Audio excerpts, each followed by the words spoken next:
Nakita ko sumemplang talaga nung isang araw. Diba?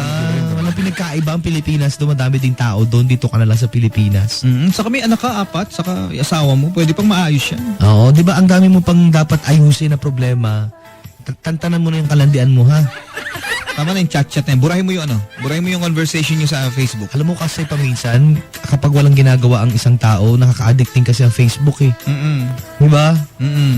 Lahat lahat. Mahanap ka ng pwede mo maka-flirt, di ba? Maka-chat, maka-usap. Kasi ganito kung gusto mo maayos, tanggalin mo na yan. Burahin mo yan. Kasi kapag nakita na asawa mo yan, pagmumulan ulit ng awa yan. Oo. Tanggalin mo na, alisin mo lahat ng conversation. Tanggalin mo lahat. Oo, tsaka intindihin mo na lang yung anak mo. Apat-apat. Dagdagan mo pa ng isang problema, Sus Mariosep. Mamaya, show me ka pa dyan. Pag wala yung anak mo. Show me your Ito na. Ano yan? Show me your... Show me. Si ate talaga nag-e-enjoy. Kasi nga naman, marami mga pagkukulang sa kanya yung asawa niya. At napupunan nitong Indian na ito.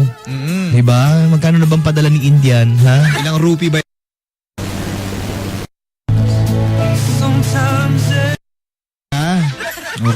Dalang kanya kahit mayaman yan, may asawa ka, may anak ka. Oo, yun na lang po ang isipin po natin. Pero, if ever, hindi naman sinasabi natin na